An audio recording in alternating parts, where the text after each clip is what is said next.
It means we possess an inherent right to dignity, safety, freedom simply by virtue of our existence. These are not privileges to be earned, but fundamental truths that should protect every single one of us, no matter where we are born, what we believe, who we love. Yet, as we stand here today on November 13th, 2025, this promise feels more fragile than ever. The drumbeat of injustice echoes across continents, a somber reminder that the rights we hold so dear are not universally guaranteed. They are under constant threat, and their defense requires our constant vigilance and unwavering commitment. The scale of this challenge is not a matter of opinion. It is a stark, measurable fact. The World Justice Project reports that more than 5 billion people have unmet justice needs, meaning they cannot access legal help for problems ranging from land disputes, intimate partner violence. Think about that number. It is more than half of the world's population living without the basic protection of the law.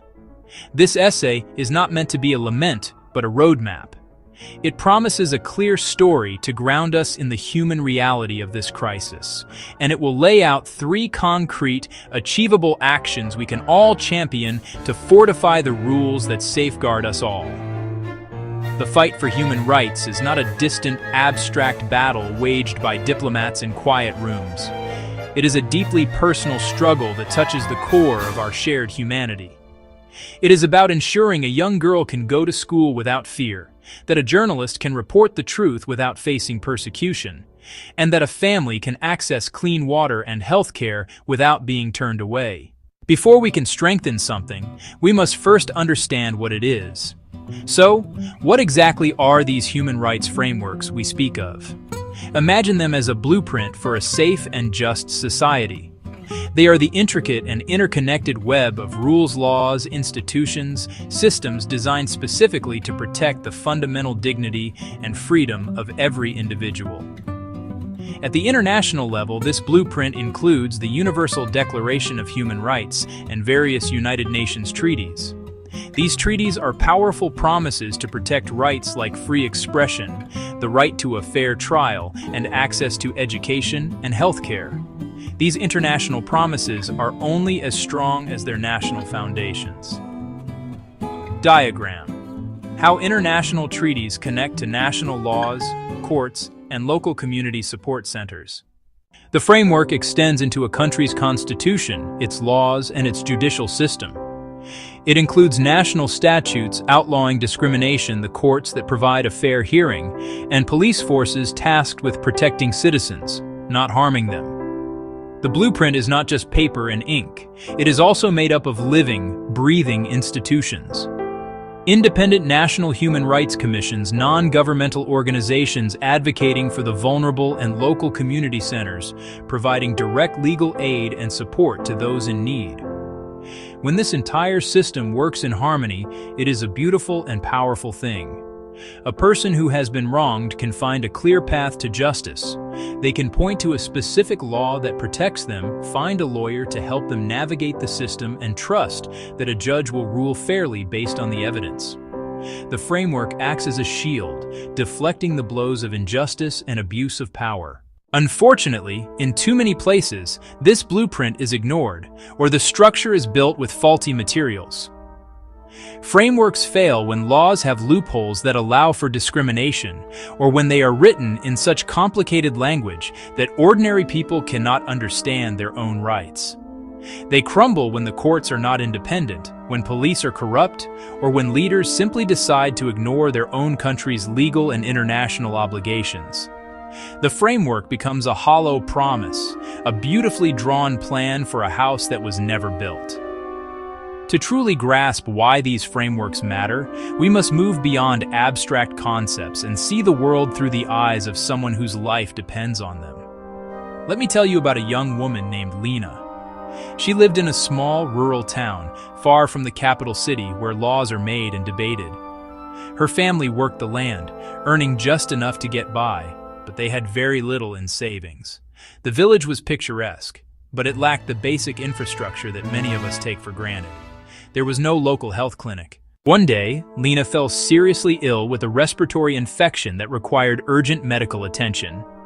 The local law, on paper, guaranteed a right to healthcare for all citizens, but it provided no mechanism for how that right could be accessed in remote areas. No mobile clinics, no travel subsidies, no system to keep medicines stocked outside major cities.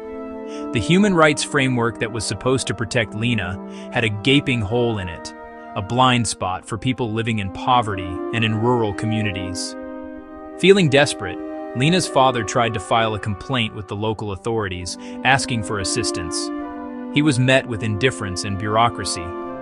No designated office handled such grievances, no one to guide him through petitioning for his daughter's rights. He was told these things take time and that there was no budget for special cases. The fear of speaking out was palpable. Challenging local officials could bring repercussions for his family. The system was not just failing to help, it was actively discouraging people from seeking the help they were entitled to. Lena was trapped by the very framework designed to free her. The first and most fundamental pillar is to forge the laws themselves with both clarity and steel. The laws on the books are the very bedrock upon which all other protections are built. If this foundation is weak, ambiguous, or cracked, the entire structure is at risk of collapse. It is not enough to say we support human rights. We must translate that sentiment into precise, robust, and enforceable legal language. These laws must be easy for every citizen to understand, clearly defining who is protected, what rights they hold, and how those rights can be defended. Review national legislation to align with international standards, such as the Convention on the Elimination of All Forms of Discrimination Against Women. Where gaps exist, new laws must be drafted and passed. Address urgent issues: online harassment, data privacy, climate justice, and the rights of displaced persons. A comprehensive domestic violence law should criminalize abuse, fund shelters, mandate police training, and create fast-track courts. Clarity is essential to access to justice. A clear law empowers a worker, protects a tenant, and equips a parent to demand promised resources. Laws must include duties for officials and consequences for inaction or abuse. Easy to comprehend and difficult to ignore. Having clear and strong laws is a critical first step, but without a robust system of enforcement and accountability, a promise is merely a suggestion. We need institutions that monitor compliance, investigate violations, and hold perpetrators accountable without fear or favor. Effective enforcement begins with an independent judiciary and a well-trained, rights-respecting police force. Accountability is bolstered by a free press and a thriving civil society. They must be protected, not persecuted. A national human rights institution can receive complaints, conduct inquiries, report publicly, and recommend reforms, if independent and well-funded. Internationally, mechanisms like the Universal Periodic Review create diplomatic pressure for change. International courts prosecute the most heinous crimes when national systems fail. From local to global, this web of accountability says, violations will not be tolerated and perpetrators will be held responsible. Accountability turns paper promises into lived protections.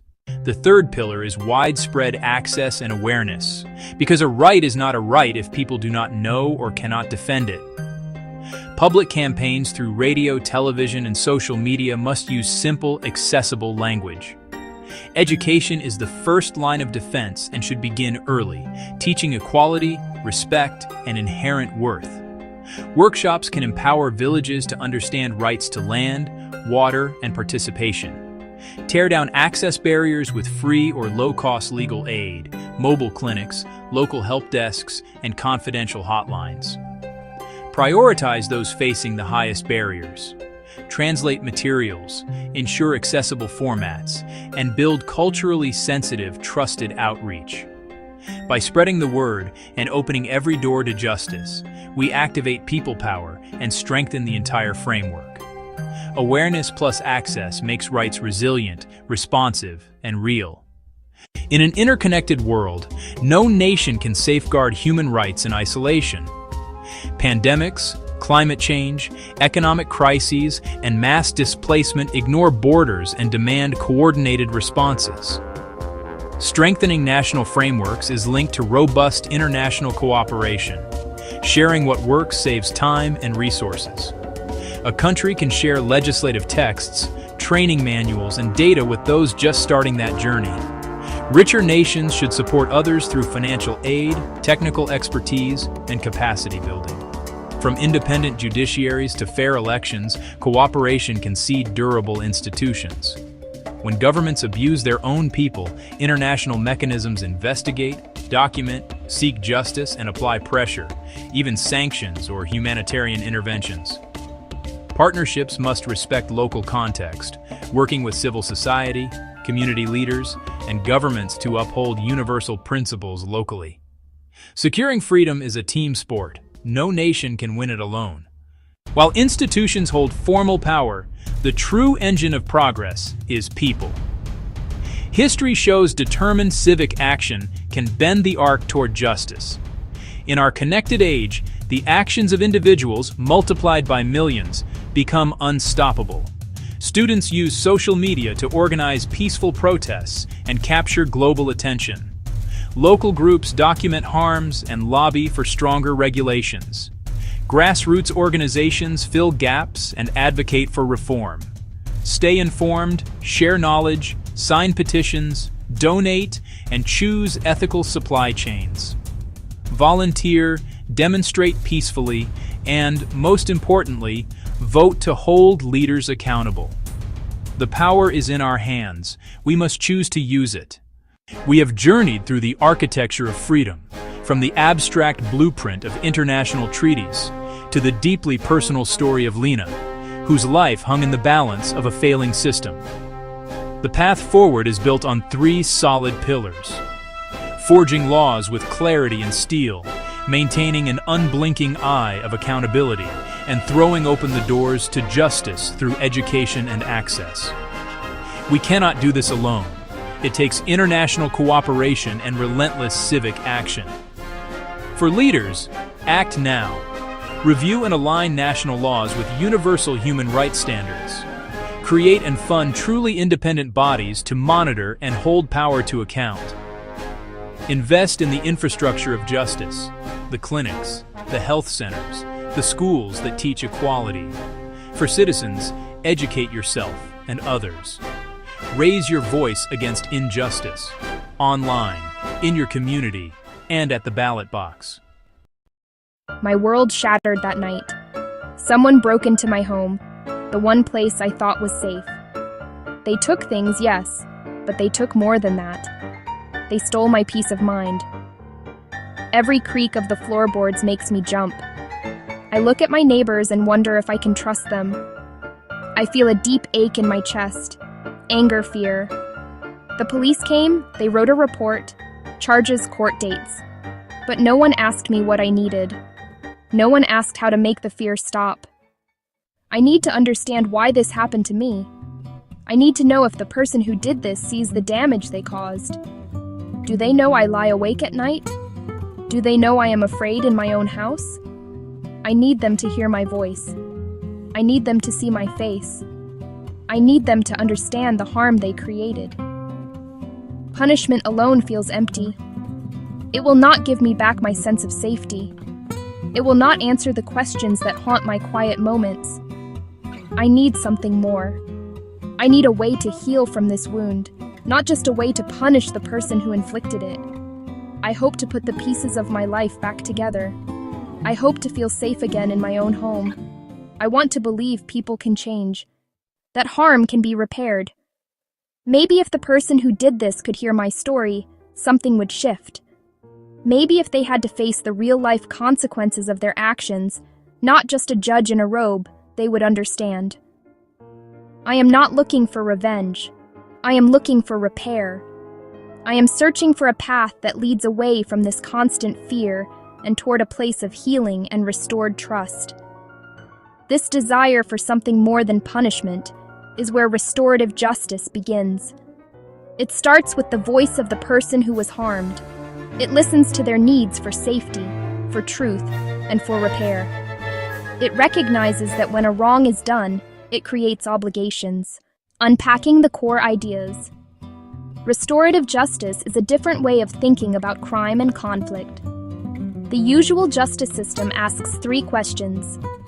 What law was broken? Who broke it? What punishment do they deserve? This approach focuses on rules and punishment. It often leaves the victim on the sidelines. The offender is defined by their worst act. The community watches from a distance as the formal system takes over. Restorative justice asks a different set of questions. Who has been hurt? What are their needs? Whose obligation is it to meet those needs? This changes everything.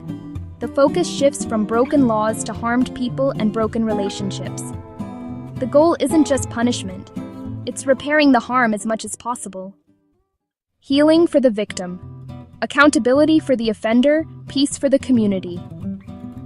This approach is built on a few simple but powerful ideas. The first idea: harm creates obligations. The person who caused the harm must understand the impact and do what they can to make things right. The second idea: victims should have a voice, a right to be heard, to ask questions, to say what they need to heal. The third idea: the community has a role. Supporting both parties. Upholding respect. Upholding safety. Ultimately, restorative justice restores balance. Restore the person harmed to security. Restore them to dignity. Safety is the most important rule in restorative justice. Without a deep and unwavering commitment to safety, the process cannot work. It can even cause more harm. This means the physical, emotional, psychological well-being of every participant. Especially the person who was harmed, they must be the top priority at all times. Before any meeting happens, careful preparation must be done. Create a safe container for the difficult conversation. The principle of consent is central to ensuring safety. No one can be forced to participate. The person who was harmed must voluntarily agree to take part. They have the right to say no at any time, for any reason. They also have the right to choose how they participate. They might not want to meet the offender face to face. They could choose to write a letter to be read aloud. They could have a trusted friend or advocate speak for them. Giving the victim control over their participation helps restore agency. A trained facilitator plays a critical role in establishing and maintaining safety. This person is not a judge, but a guide. The facilitator meets with the victim separately. The facilitator meets with the offender separately. They listen to each person's story. They explain the process clearly. They set ground rules for respectful communication. During the meeting, the facilitator ensures rules are followed. No one is shamed, no one is blamed, no one is interrupted. The facilitator's calm and steady presence helps everyone feel secure enough to speak honestly and vulnerably. The restorative meeting, often called a conference or a circle, is the heart of the process. It is a carefully structured conversation designed to allow for truth-telling and problem-solving. It is not an argument or a debate. It is a guided dialogue with a clear purpose: to address the harm and decide together what needs to be done. The structure is simple but powerful. The meeting begins with the person who was harmed. They share what happened and how it affected them.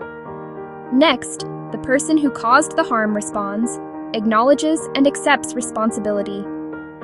Afterward, the group creates a plan: apology, restitution, service, counseling, and writes clear steps everyone agrees on. Accountability in the traditional justice system often means one thing: punishment. It is about serving time, paying a fine, or following probation rules. Often, offenders never face the person they hurt or take personal steps to make things right. This is passive accountability. Restorative justice is active and relational. It asks 3 things: understand impact, take responsibility, take action to repair. This is more demanding than simply accepting a punishment. It requires courage, empathy, and effort, Making amends is the tangible part of this active accountability. If a teen vandalized a park bench, amends can go beyond paying for it. Working with the Parks Department for a month, writing a respectful apology, completing realistic tasks, related to the harm, respectful to the victim, and achievable for the offender. Active amends can restore self-worth and connection. Studies show restorative processes can lower reoffending by building real understanding of consequences. The power of restorative justice is best seen in small, real-life examples. Imagine a group of students who spray-painted graffiti on the wall of a local grocery store. The store owner was angry and felt disrespected. The police caught the students. Instead of juvenile court, they referred the case to a restorative circle. He shared how he built his business and how the graffiti hurt him and scared customers. The students listened, saw him as a person, and one by one apologized. Together, they made a plan. They cleaned the wall and repainted. They worked inside to understand the business. The harm was repaired and a lesson learned. Consider another story, a stolen bicycle.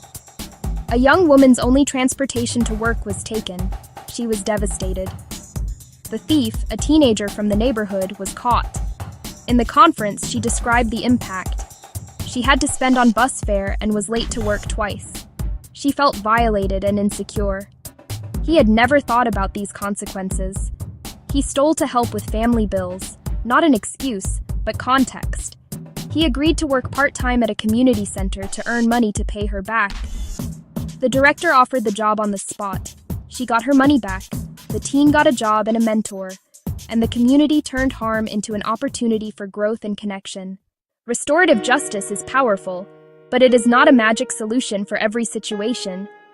It requires willing participants. If the victim declines or the offender refuses responsibility, it cannot proceed. Severity matters. In cases like murder or severe sexual assault, RJ is complex, risky for re-traumatization, and must be led by highly skilled facilitators. Successful dialogues exist, but are rare. Many programs start with property crime and minor assaults to build trust. Implementing RJ needs training, education, funding, patience, long-term commitment. Access must be equitable, regardless of race, income, or background. The journey toward a more restorative world begins with small, intentional steps. It starts not in a courtroom, but in neighborhoods, schools, families. The first step is to start talking about these ideas.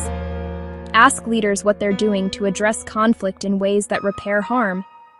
Build skills, listen better, ask open questions, learn facilitation. Start small, focus on a clear need, train committed community members. Partner with courts and police while maintaining community ownership. Grow steadily, be transparent, and keep equity at the center.